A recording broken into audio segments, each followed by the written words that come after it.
Woo.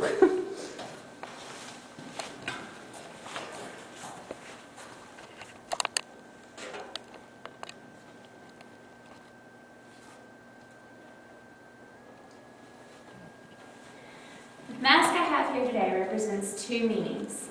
One, it represents the history of Halloween, but it also represents the modern commercialism of the day. And oftentimes we don't think of one of the meanings, we only think of the other meaning.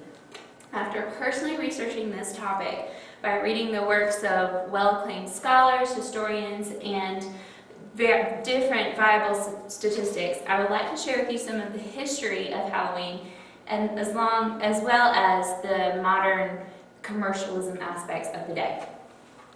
Halloween, a holiday originating in paganism, has become a widely celebrated commercial holiday. We will review the following: the origination of Halloween, the transition of Halloween in American culture, and current Halloween trends.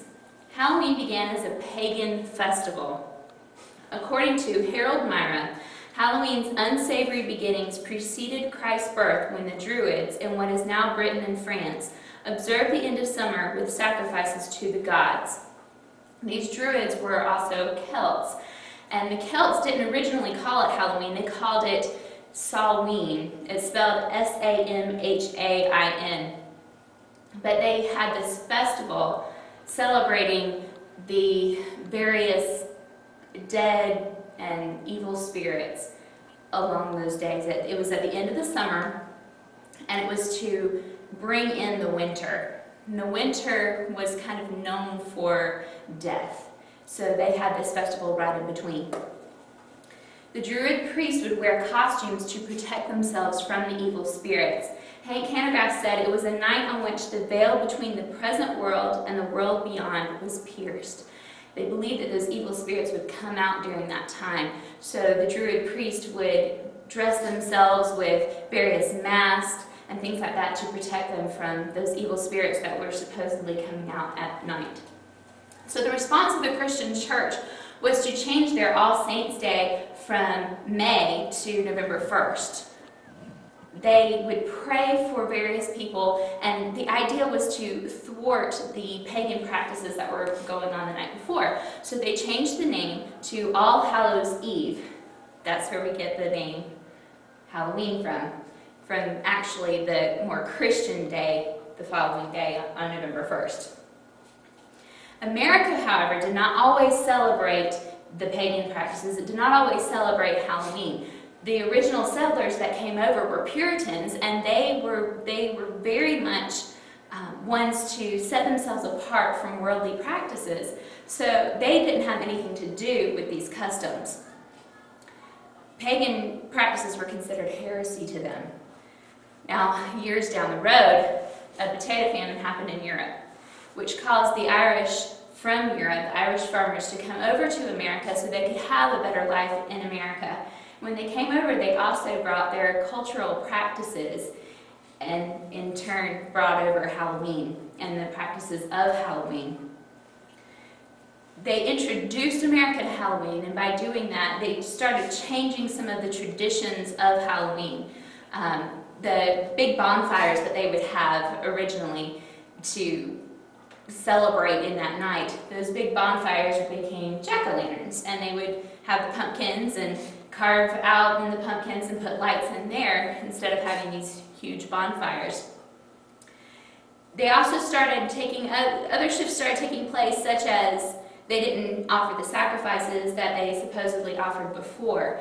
Previously, it's widely debated that they would sacrifice animals or even humans, and oftentimes various sexual practices would happen too during Halloween. So those things started changing. Trick-or-treating did not always mean trick-or-treating for candy. They actually started with going door to door asking to pray for their dead of that household. So they would go door to door asking to pray for the dead, and in turn, after they were done, the household members would oftentimes give them goodies, cakes, things like that, basically as a reward for praying for their household members. as a thank you. So Halloween has now become very commercialized in our culture. It's gone from that in its history, from the pagan practices, shifted on down to today. Halloween, according to Albert Mohler, Halloween is surpassed only by Christmas in terms of economic activity. The National Retail Federation expects American consumers to spend roughly $1.5 billion solely on Halloween costumes this year. Historian Nicholas Rogers claims that Halloween is currently the second most important party night in North America. In terms of its retail potential, it is second only to Christmas. This commercialism fortifies its significance as a time of public license, a custom-designed opportunity to have a blast. Regardless of its spiritual complications, Halloween is big business. Remember the origins of Halloween. It came from paganism, and now it's shifted so much to commercialism. This mask, in turn, represents two different things. It represents the history of Halloween, but it also represents what we have today in just wearing the costumes just for the fun of it.